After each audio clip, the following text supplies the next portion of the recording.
What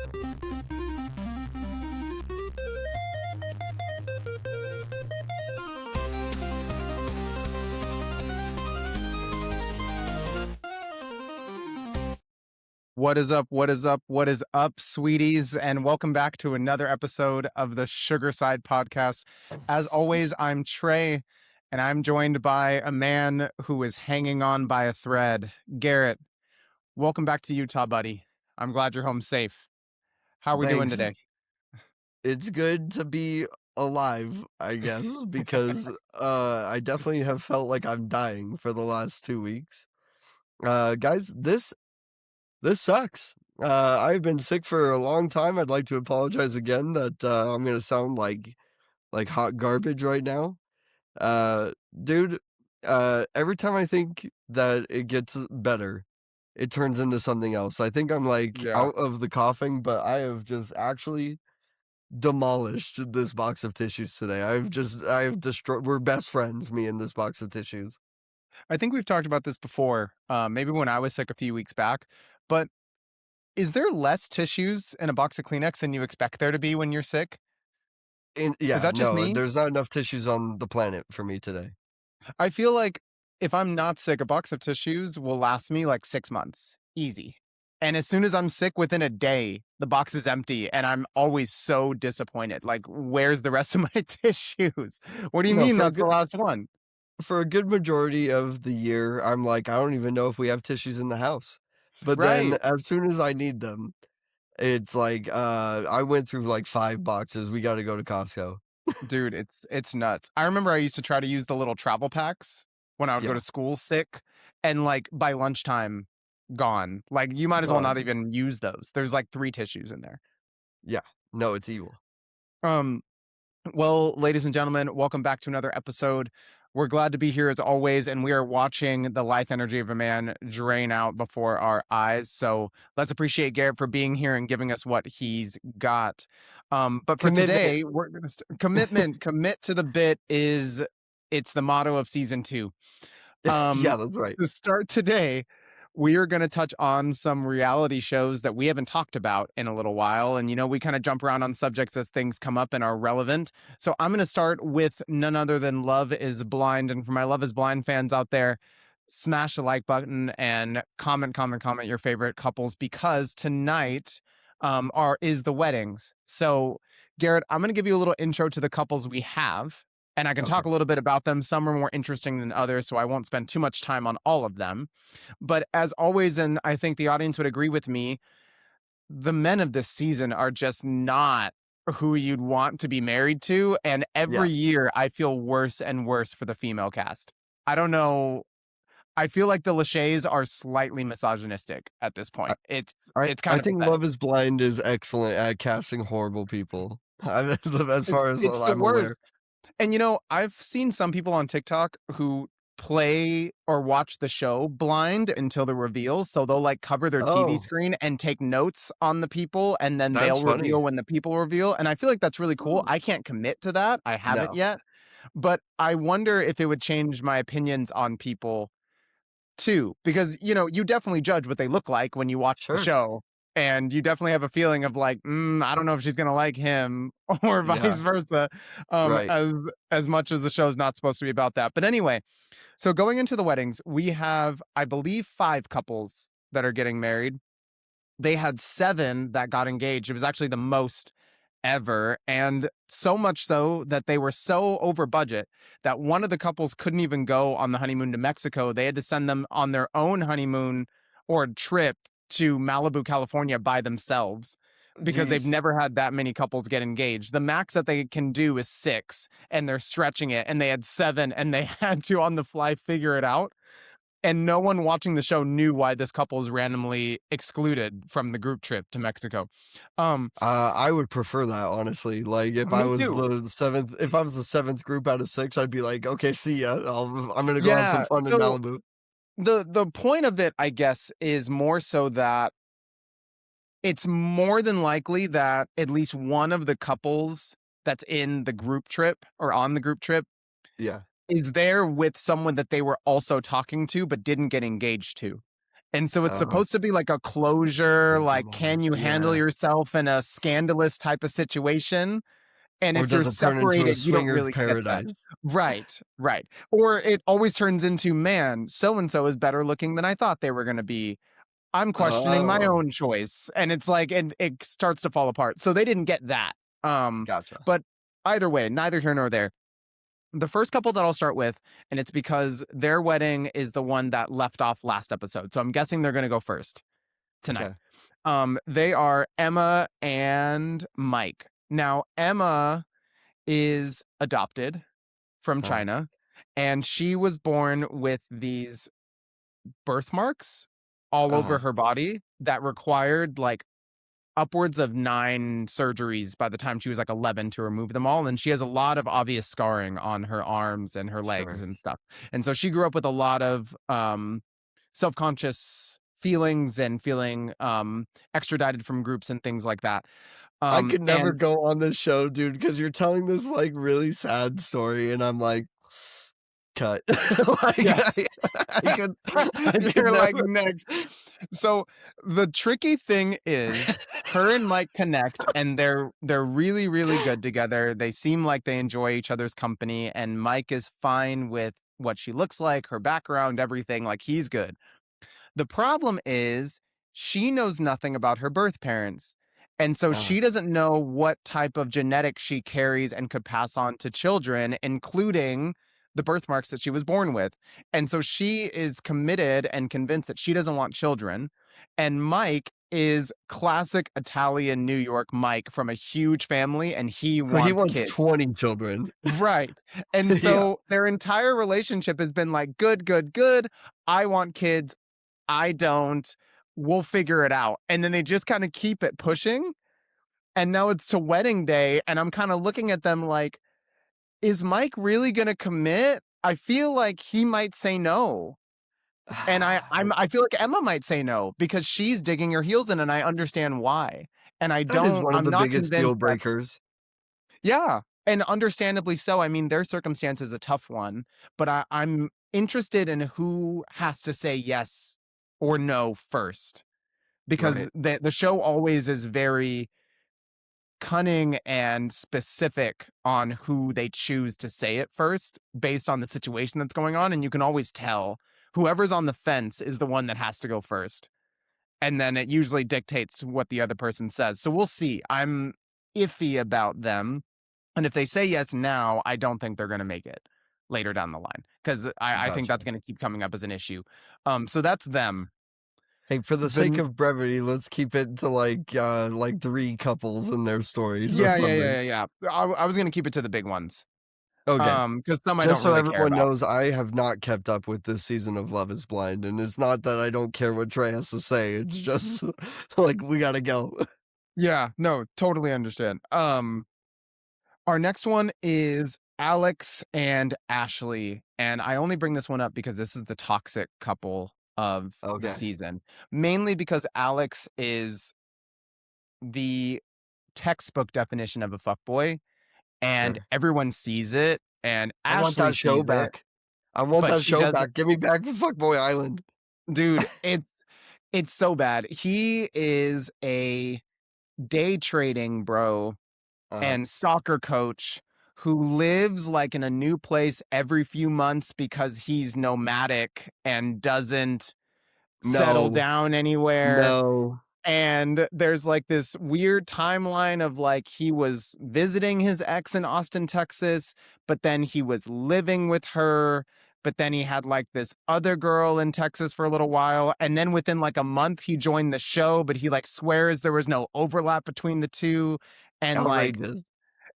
Ashley met his mom, and his mom is like nomadic too. Like, they called her and she's like, oh, I'm living in Arizona. I just started a new job. And Alex is like, oh, I didn't know you were starting a new job. And she's like, yeah, I just moved in last week. And so they meet, and the mom's like, yeah, no one really understands our lifestyle. And like, he has a complicated history that no one really knows the ins and out of, but he's a good person. And you're just watching it like, are you fucking for real right Yeah. now? Like, is this serious? No, We're not like serious. it's one thing to claim like, oh, we're nomadic by choice, but let me just say, if you're getting fired from every job that you apply for and like have no Yeah. money. What you are is homeless. Right. So That's literally what it was. And she asked that too. She's like, so when you're living in Austin, did you not have a place? And so you stayed with your ex? Like, what's the real truth here? And he yeah. just never gives a straight answer. So I don't even know if they're going to make it to the altar. They haven't broken up yet, but I feel like they're going to crash and burn bad. And I'm kind of excited to watch it. They're one that I'm excited to see the aftermath of because it's definitely going to be messy. Oh my gosh. Imagine them at the altar and he's like, we should just stay here for like 3 days. Like just Yeah. here under the altar, just camp out. Yeah, No no, reason. seriously. No He's like, reason. no, no reason at all. He's like, wait, is that the end of production? I have to leave. Uh-oh. The last couple I'll touch on, and I think they're going to be okay, but they definitely had some drama throughout, is Bree and Connor. Now, Bree and Connor were talking, and Bree was talking to this other guy, Chris, and Connor was talking to somebody else. And if I remember right, Connor's original pick got picked up first, and Bree was kind of his second choice. And correct me in the comments if I'm wrong on that, but I think that's how that went. Okay. And so Bree decided to say yes to Connor, and Bree is very alpha female and wants an alpha male. She wants I can be passenger princess now. You'll take care of everything. I don't have to worry about everything. And Connor is a great guy and he treats her really well, but he works for like a dump truck company and he's kind of passive and like it's just not really his style. And enter Chris. So they always have like meetings with the exes where it's like a big group meeting, but like some of the exes show up, even if they don't have anyone. Sure. And Chris shows up belligerently drunk. And he was That's with my somebody favorite else. kind of drunk. He was with somebody else and he broke up with her because he said the sex was terrible and she didn't exercise every day. And so he wasn't into her physically. He sounds like a so great guy.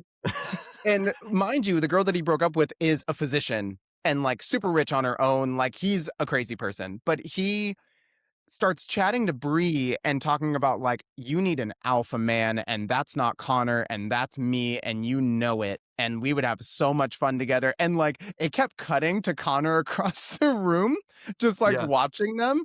But the thing is, and I don't know, he won't see this. I mean, he's seen it now if they do stay together, but Bree was kind of playing into it a little bit and ended up cutting it off and was like, I chose Connor and I would continue to every day.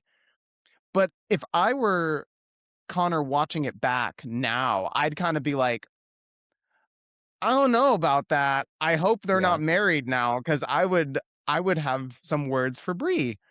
And so kind of same with the first couple. I'm interested to see if they do stay together, how that goes down the line, because personality wise, I can see that there's some tension and I don't think that's going to change. And I just feel like unless Connor steps up to the plate, they can be two great people, but they're not great for each other. Sure. That's what it feels like. He's not an asshole. He just doesn't feel like her right man. And I think she knows it, but she's not being treated like shit. So she doesn't really know what to do about that. Yeah. Okay. Well, it sounds like the finale isn't like a sure thing for at least the couples that you talked about. So it could add some drama and entertainment. Definitely. I think last season, none of the couples got married. Actually, Really? I think it was the first time that they went like 0 for 4 or 0 for 5. So it's happened before. We'll see how it ends up this time, but I'm excited. I think it's going to be a good time.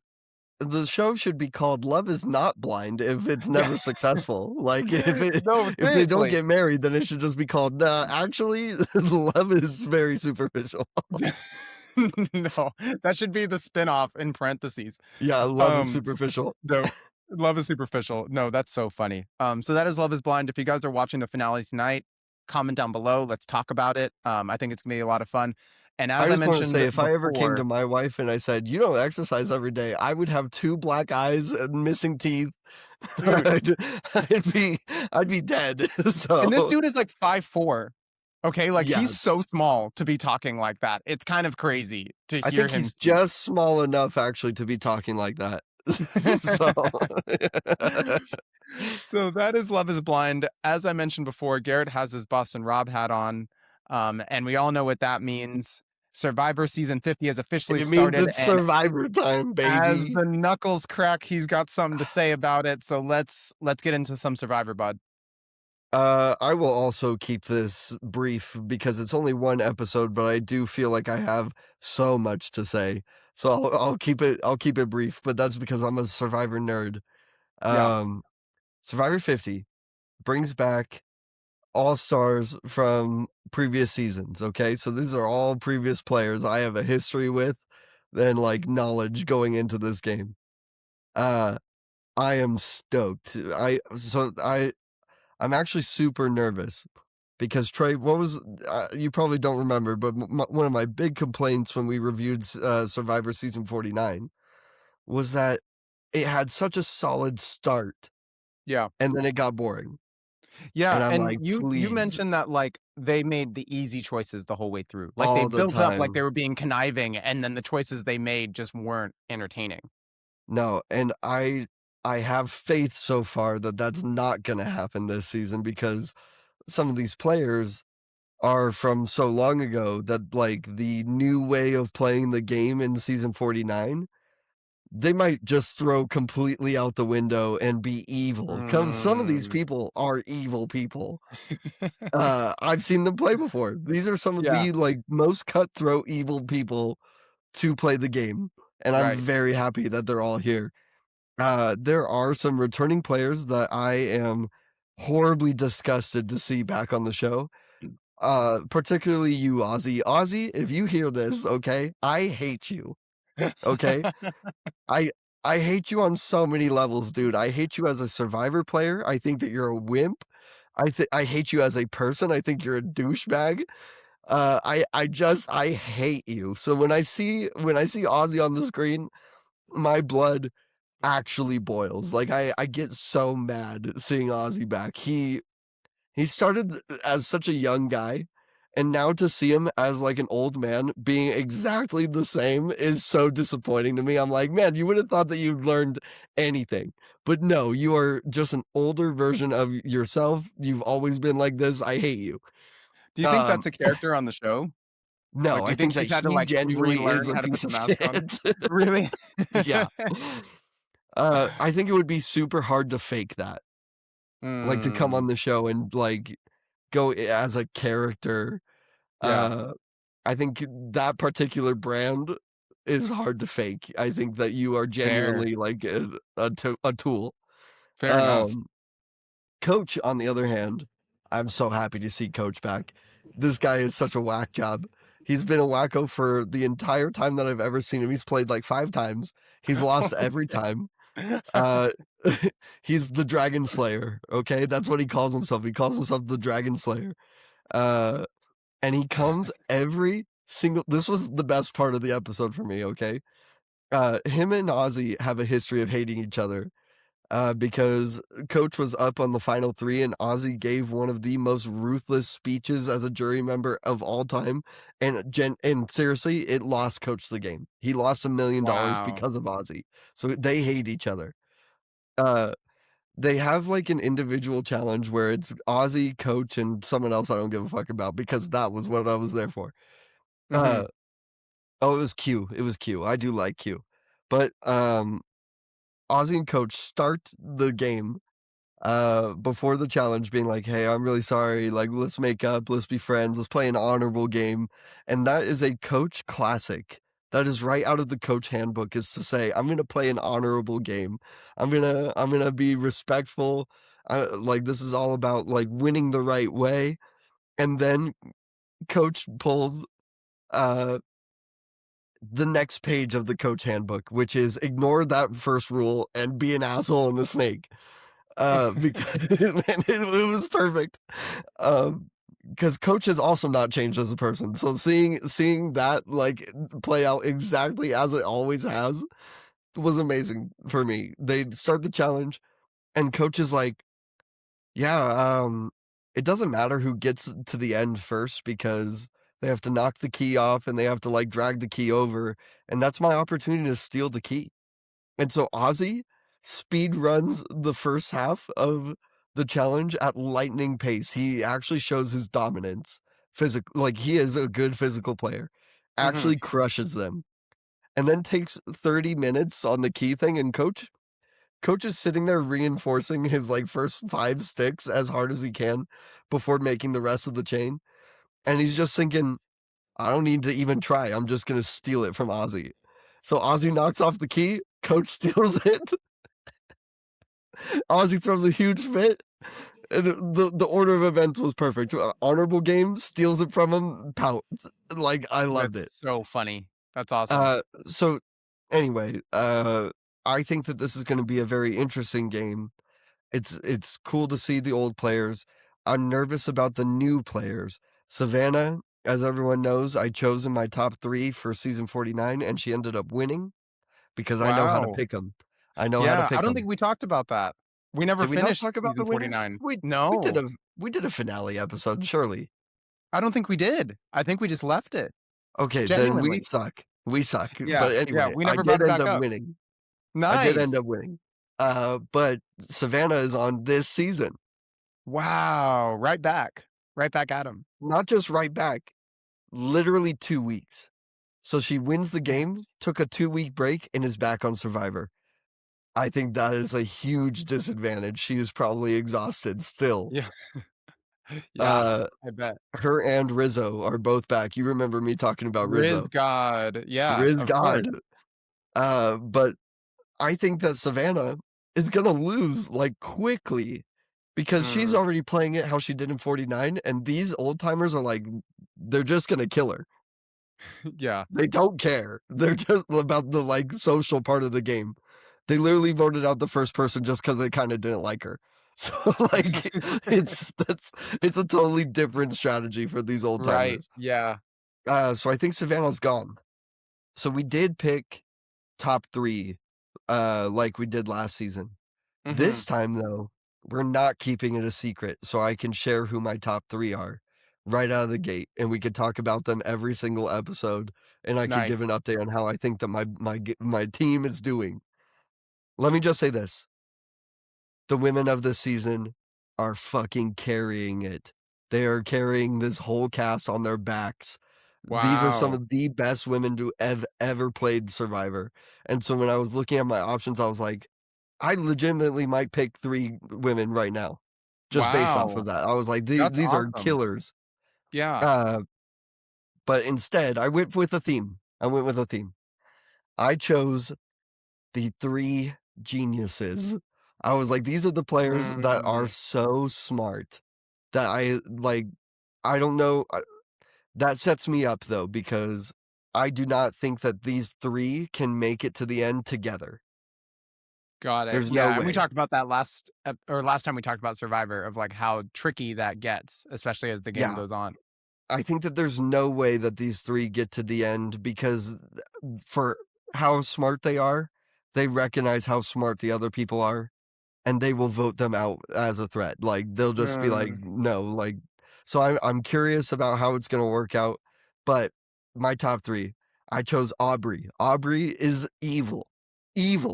In this first episode, she was like, yeah, I had a talk with Genevieve, and Genevieve's also a very good player. And she was like, yeah, we kind of talked about like working together and everything, but I kind of just stared her down and wanted her to know, like, I see you and I know you see me. She's playing Death Note, dude. She's already like, Aubrey. That's like Yagami. I was so stoked to see Aubrey back. As soon as I saw her, I was like, that's one of my picks. Done. Second pick, I went with Camilla. Camilla is my newest age pick. I think she won. She didn't win. She came in second place, season 48. Okay. So she is a more recent player, but I think that she's also a genius, and so I do want to see what she can pull off with these old timers. She's very good at like flying under the radar and making shadowy puppet decisions in the background, and not like, she's not challenge dominant. She is puzzle dominant. So at the end of like the relay race that they do where it always ends with a puzzle, they put Camilla on it. She had that shit done in like 2 seconds. Wow. It was like a 50-piece puzzle and she was like, I'm done. Camilla, I love her. My final pick, I wanted one male representation.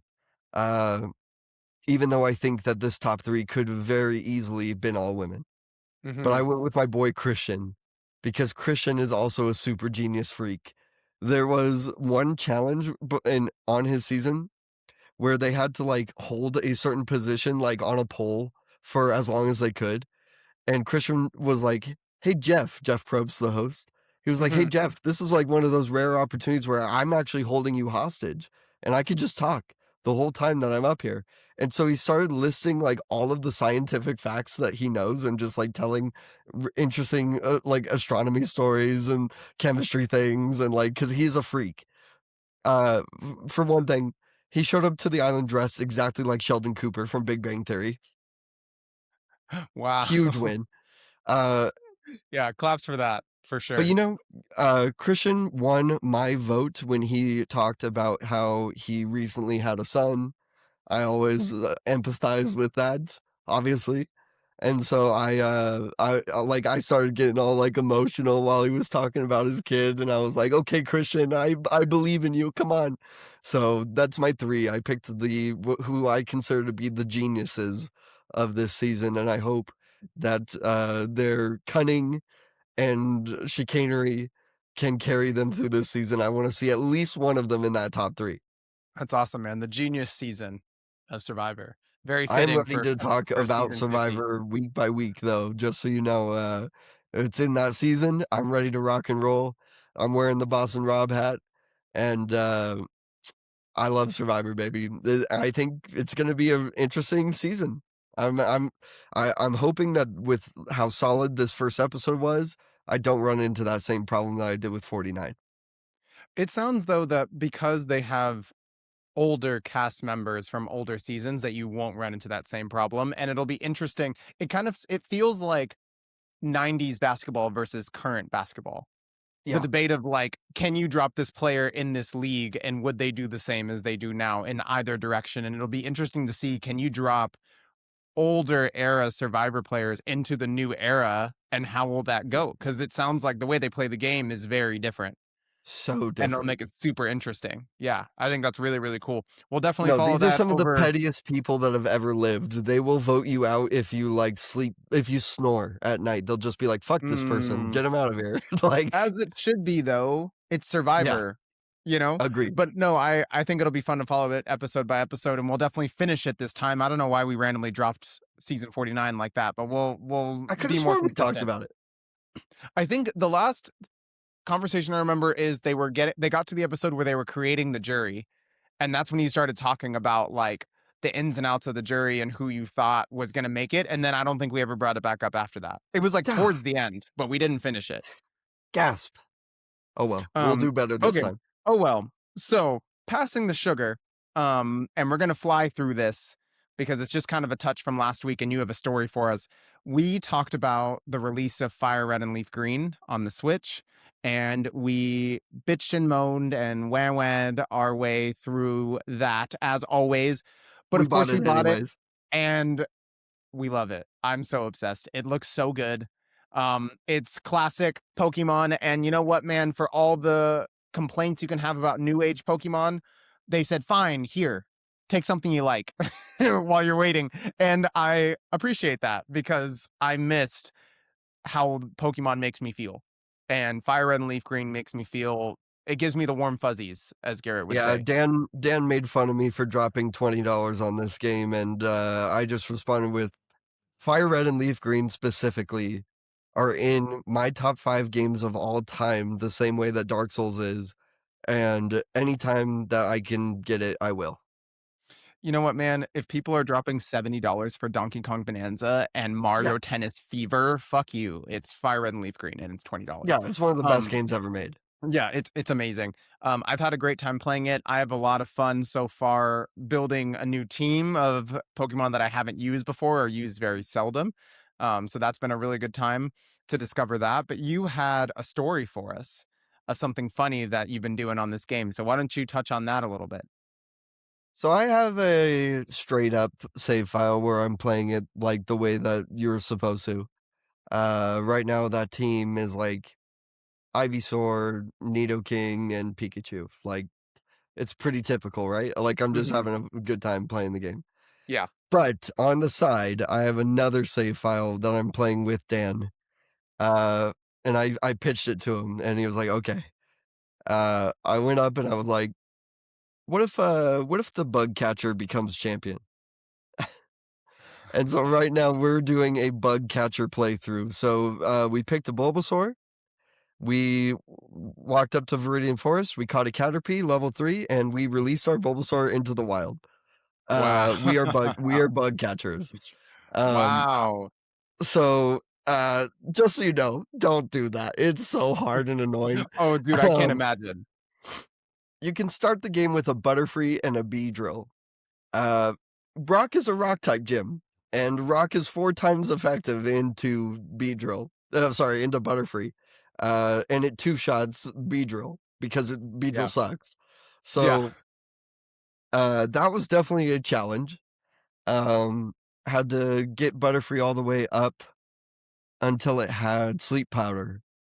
And then I was able to put Onyx to sleep and then use confusion to whittle it down. Yeah, just chip. Yeah. Past Brock, it's not so bad so far. We beat Misty and we got past Nugget Bridge. So Misty wasn't that bad because on the way to Misty, we picked up Paris. Because Parasect is going to be on the team. So there are only 6 Pokemon in the game. Okay. I was counting them in my head. I'm like, there's not that many. It's literally just a team. Yeah, but we have to trade to get Pinsir. Yeah. So true. So there's 5 that we can There's use, 5. and then the last slot is our HM Pokemon. So the team is going to be Beedrill, Butterfree, Parasect, Scyther, and Venomoth.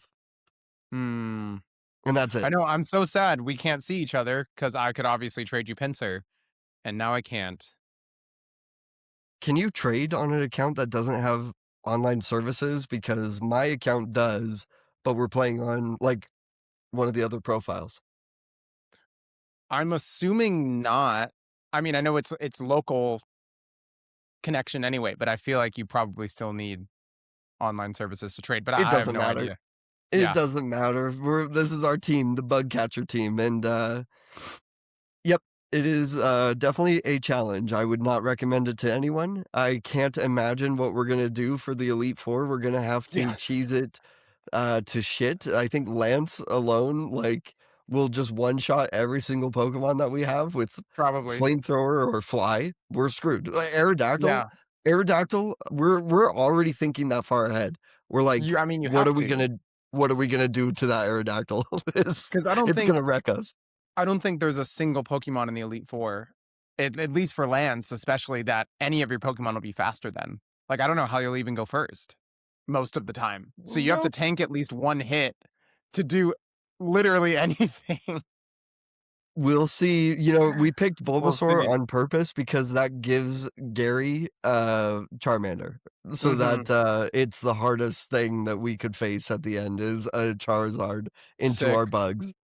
Dude, I mean, I definitely want to touch on this week to week too. Yeah, I want to see how it's going. I need to review the grind is going. Yeah, no, just so you know, the commitment before Brock was at least like 5 to 6 hours of like grinding in Viridian Forest. It took forever. By the end of it, I was just going in with one Pokemon at a time, so like just Butterfree, and just grinding off of killing Brock's Geodude and then dying to Onyx because his Geodude is level 12 and gave like 200 XP. So it was faster. It was faster to go in, kill one Pokemon and lose to Brock than it was to like go grind in Viridian Forest. So like it is definitely I thought the hardest stretch of the run so far was right before Brock. I'd believe it just because of the type matchup. I totally believe that. Also, side note of our conversation last week about kids who grew up in today's Pokemon and challenges that they wouldn't realize come up in games like FireRed and LeafGreen. If I was a kid now and I grew up, like, let's say we said last week I was born in 2016 and I played only Pokemon from then on, to not have the skill share for everybody would drive me bananas. Oh, the experience share? Yeah. I would lose my mind, Yeah. actually, because it's something you got to prepare for, like that. Like sometimes it makes more sense to go and grind that way and lose, but you get more XP that way than having to switch and split the XP only for the Pokemon that were in the battle at a time. Like there's a lot of grinding that goes into that, depending on how you're Now, trying to play the game. just a reminder that to get the experience share in this game, you have to have 50 Pokemon registered in your Pokedex, and Right. then one of Professor Oak's aides give it to you. 50 Yeah. out of 150. So you have to have 50, a dude. third of them caught. Yeah. Yeah. No, they weren't nice back then. We No. were raised tougher humans.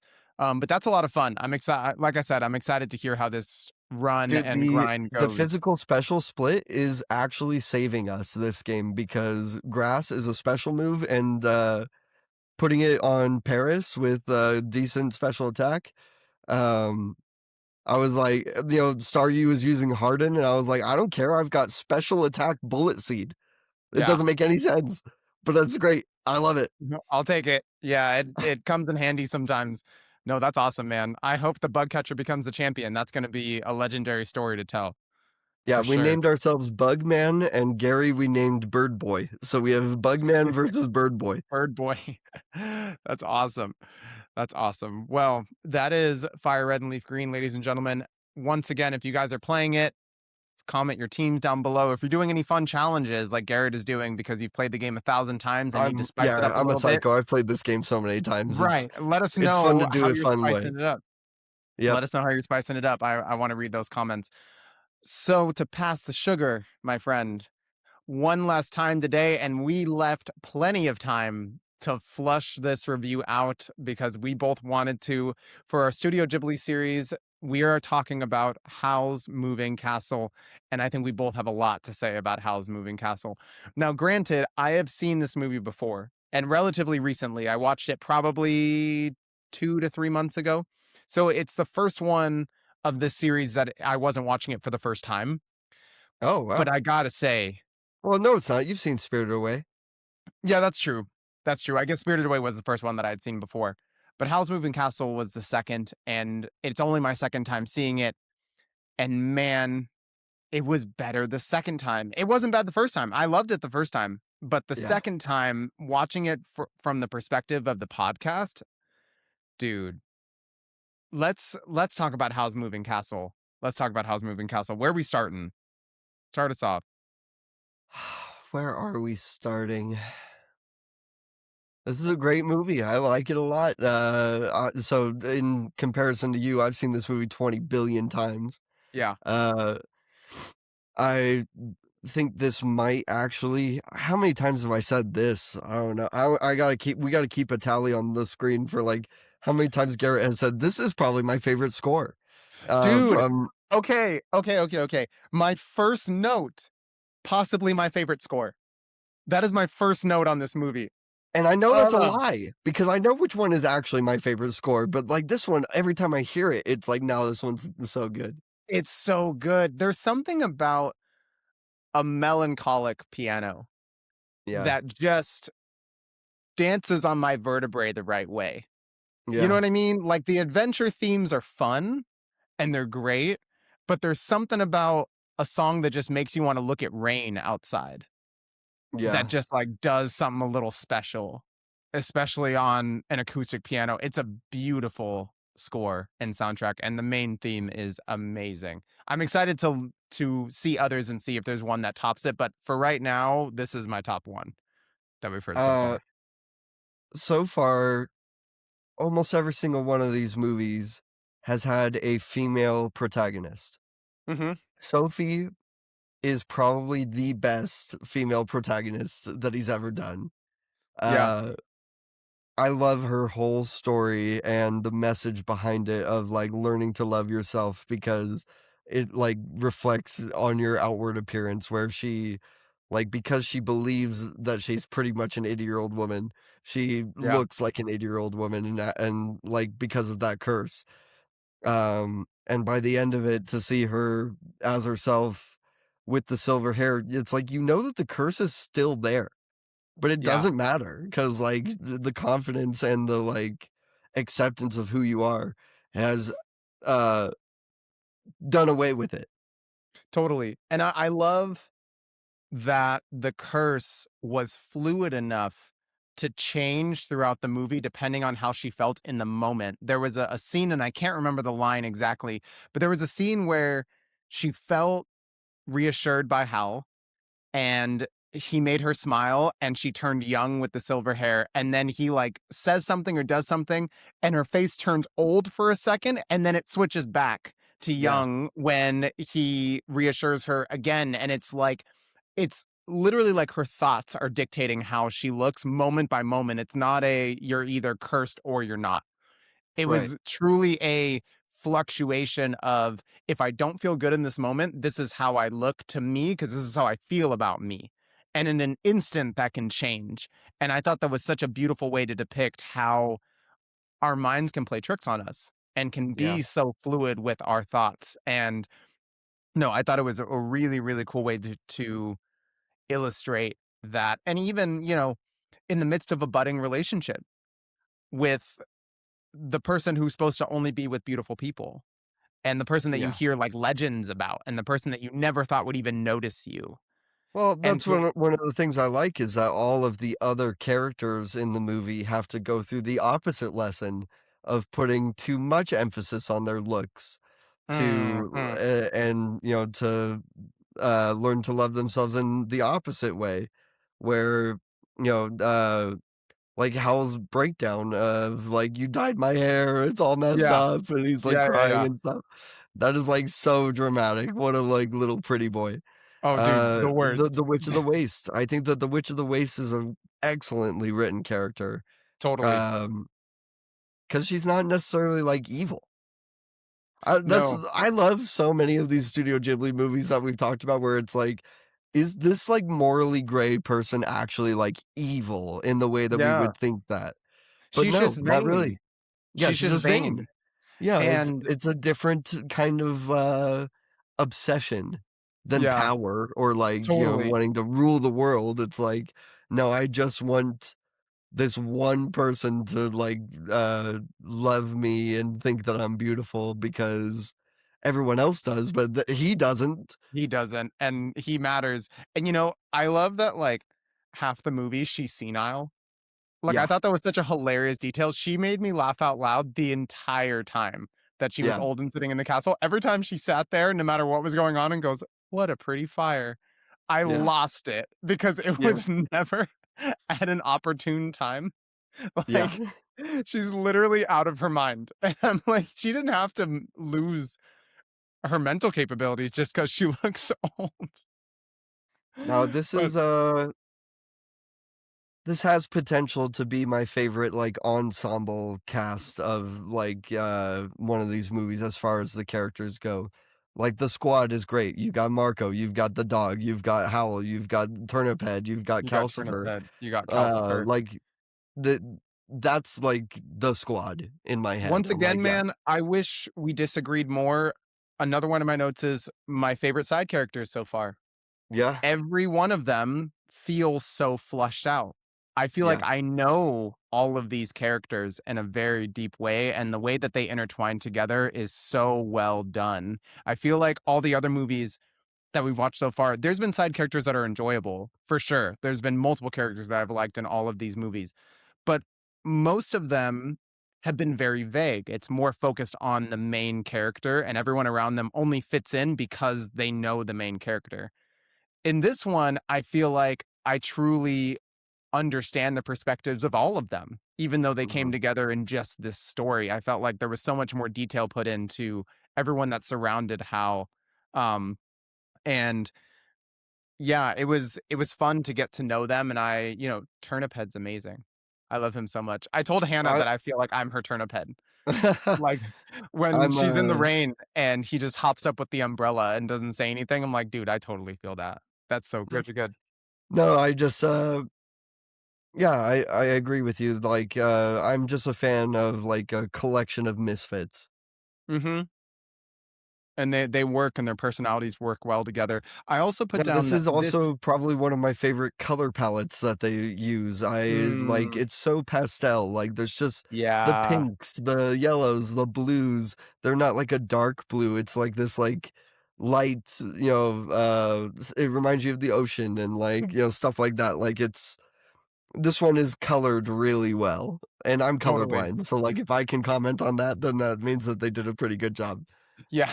No, and, like, just how the castle looks, how Hal's room looks, like, all of it, you just wanna, like, just go sit and, like, hang out. Like, I felt like I wanted to be in this one. Yeah, Um like, we've talked about it before with, like, Totoro, that we've described Totoro as, like, a vibe movie. But that, like, I'm not putting Totoro on. Like, when I Mhm. want to have that vibe, it's this one. I put this one on when I wanna, like, sit in that vibe. You know, it's funny you say that because the reason I watched Howl's Moving Castle already is I knew we were gonna do this series, and I knew I was gonna have to watch whatever movie I watched again, but I looked up what's the best Studio Ghibli movie for a rainy day, and Howl's Moving Castle was the first one that came up, and I was like, "Perfect, let's watch that one," and I couldn't agree more. It's Yeah. like it's the perfect movie to just put on in the background and half watch, and It's because it's so Calcifer beautiful feels to look so at it. warm, like, just through the Oh, screen, you just wanna be around Calcifer. I love Calcifer.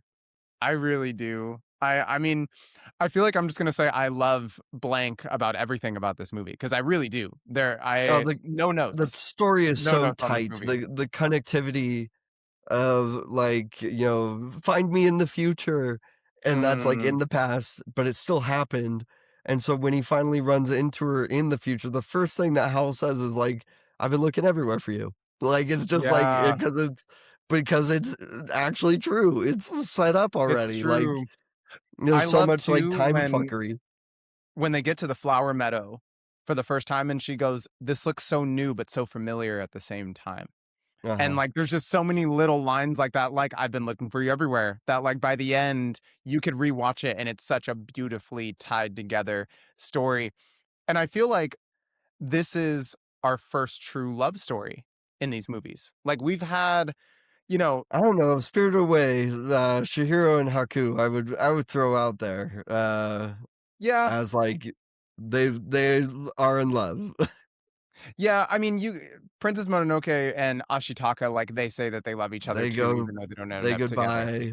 Yeah, Yeah, they yeah, don't but stay it's like a together. few characters say, like, "You're in love with her," or, like, "He's in love with you," type of thing. So, like, we've had it in the past, right? But I love how, like, this really draws into what a mature relationship can look like, and what Yeah, truly loving someone else for who they are can look like, and doing things without asking just because you know that they'll like it, and, like, doing things just because you know it'll make someone else happy. Like, there's so many beautiful notes of, like, anyone who's single out there who's looking for the right person, like, take notes on yeah, Hal and Sophie, I because agree. the majority of this movie is so sacrificial to them. They do so many things for the other person that they don't have to, and so many things are done without being watched, like, just, like, cleaning the castle, or, like, making the flower garden door, or, like, going to war every night and having lines like, "I don't wanna go out there, but I have someone to protect now."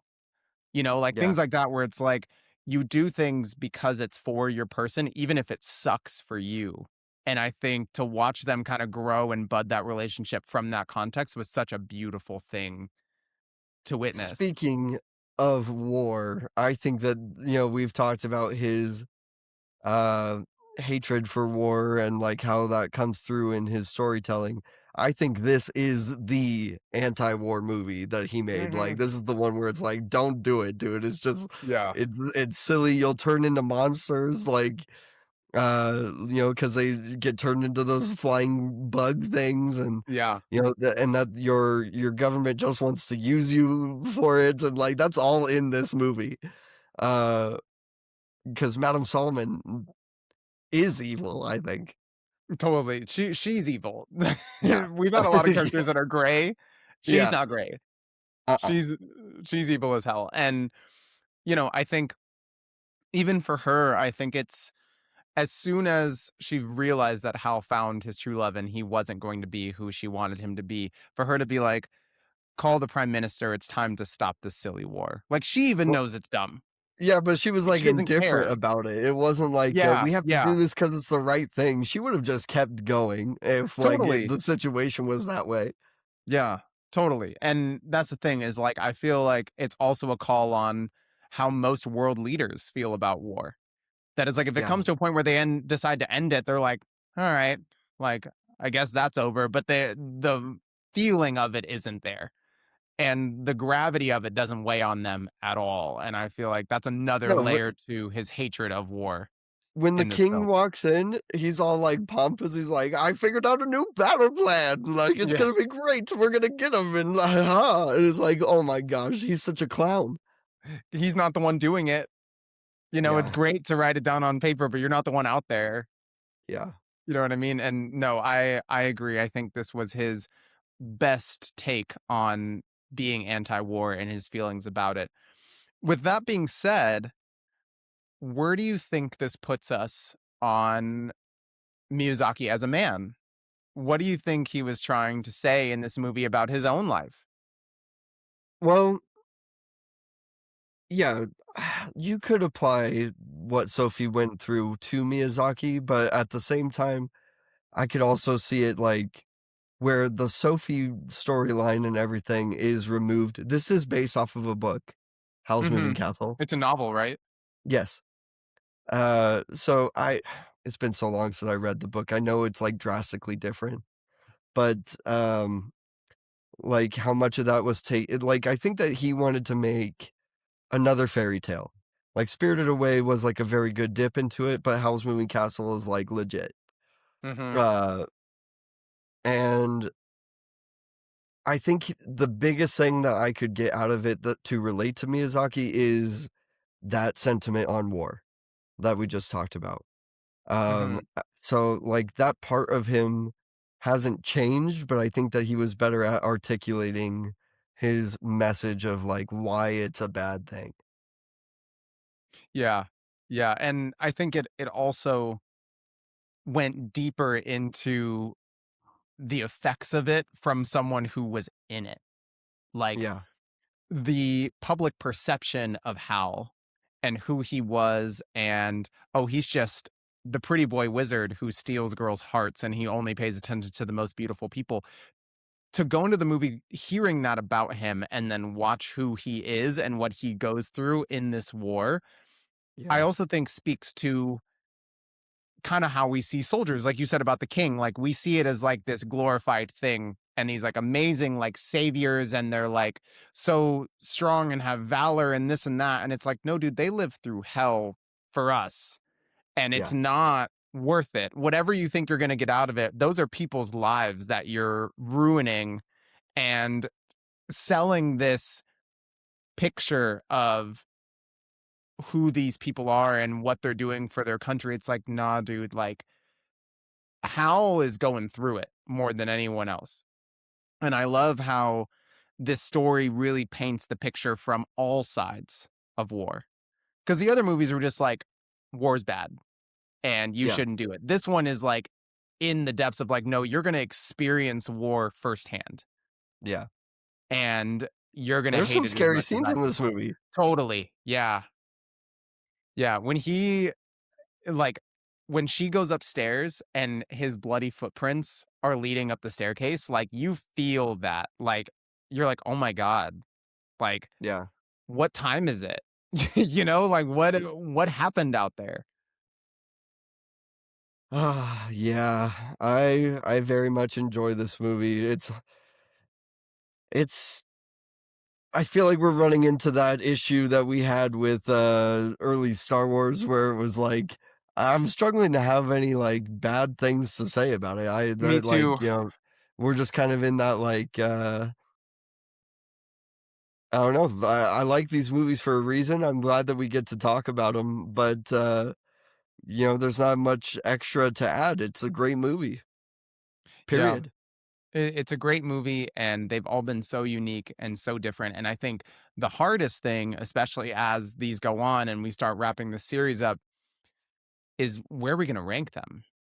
Like, So, yeah, it's each I time I look at struggled my with that list, I'm today. like, "Ugh." What am I I gonna struggled do? with that today because currently with how my ranking is set up, I've got Princess Mononoke at 1, saving that number 2 spot still. Porco Rosso number 3, Spirited Away at number 5 or 4, can't count. Castle in the Sky at number 5, Kiki's at 6, Nausicaa at 9, and Totoro at 11. Mm-hmm. And I have to do my first bit of shuffling today because I could not justify putting Howl's Moving Castle at 7, which is my I first would free spot. I would Uh, rage. so I'm gonna be brave today, and I'm gonna Be put. brave. I'm sad. I wanted to try to keep this in the top 5 because I feel like it deserved it because we talked about how much I loved it. But I'm gonna put Howl's Moving Castle at 5, and I'm gonna shuffle Castle in the Sky down to 6, and Kiki's down to 7. Yeah, I can't disagree with that. I'm obviously keeping my list private, but and there, we talked about this last week with Spirited Away. These movies are razor close. Oh There's yeah, not a runaway yet, and that's the hardest part. Is they're all so good that it's like you're pulling hairs to pick yeah, which one no. you're going to put above the other, and that's why it hurts so bad. But I can't disagree that as great as Castle in the Sky is, and I I would love for it to be in the top 5. Howl's Moving Castle is it's just a notch better. It just is, and No, and there's again, no for the arguing that. audience sake, the one movie that I said I was going to be hardcore rigid on no shuffling, it's gonna stay there because I want it to, is Porco Rosso at number 3. That has to stay where it is because I need people to know how much I've been enjoying it. And Hmm. Spirited Away, I'm keeping just above Howl's Moving Castle, probably because of the theater experience I had as a kid, and that like is it stands so out in my memory as like one of those first movies that made me fall in love with movies. I can So imagine. Yeah, yeah, but yeah. yeah, that's where I've got it, and that's so the Howl's Moving Castle makes it to the top 5. I feel like there probably is not going to be any more shuffling within the top 5. Wow. So the number 2 spot is open, but 1, 3, 4, and 5 are probably staying where they're at. That's a big statement. That's a big statement. I I don't think that you see my number 2 movie coming, and, like, so when we get to it, you're gonna I'm waiting for the day that you call me off camera and you're like, "It's this one, isn't it?" Because we just watched it and you're like, "It's gotta be this one." I bet Uh, I'll be able to guess it. I bet I'll I know when think it so gets too. there. I think that you'll get that feeling when you watch it and you'll be like, "This is Garrett's number 2." I mean, So we run into this problem a lot, even with these last 2 movies. We don't disagree enough. Like, the fact that all the points he brought up are literally the notes I had written down, and I promise, audience, we didn't talk about this movie we at didn't talk all about it. before the podcast. You know, I hope it doesn't lead to boring conversations because we just feel the same. Like, I bet I will be able to tell which one it is because we felt the same about Princess Mononoke. As soon as I watched it, I was like, "Oh, he loves I this one." I think that you will not rank my number 2 as high. So Fair. I don't think that you're gonna feel for it the same way I did, particularly because I feel like it's one of those movies that you have to watch, like, 5 times to fall in love with. You know what I Mm, mean? Like, yeah, you'll watch it the first time and you'll have, like, a, "That was good." And then if you yeah, were to keep going, if you were to just watch it a couple more times, you'd be like, "This is excellent." yeah. No, So I'm looking forward to it. I'm excited to see if I can guess which one it is, but I'm I'm also excited to excited to see see if how you're our right. rankings compare at the end of the day because our Totally. conversation might not be different, but our ranking could potentially be very different. Mhm. No, and I think we both are going through this, and you especially, that the objective versus subjective ranking can change a lot. What we say about the movie doesn't necessarily mean we know where we're gonna put it on our list. And I chose to not be consistent because some of Yeah, these are objectively ranked and some of these are subjectively ranked, and that's just how it's going to be. it's gotta be that way. All right, my friend, are we ready to close? I think we're ready to close. Let's do Let's it. pass the sugar for one last time. Taste it. So sweet. So sweet. Well, sweeties, thank you for joining us today. Oh, God. Thank you for watching me die in real time. I had a great time with you today, Trey. I'm looking forward to Always. continuing to recap my Survivor experience and the brutality that comes there. Let us know if the Love is Blind finale ends in tragedy the way that you've predicted today. Oh, I'll be ready. I will take notes on how my bug playthrough is going. I cannot imagine that it's going to be a lot of fun. And our next film. What's our next film, Trey? We do this every week, and I'm never prepared. Hold on. Please hold. I'm so sorry, everybody. Can't bother myself to keep track of it. Okay.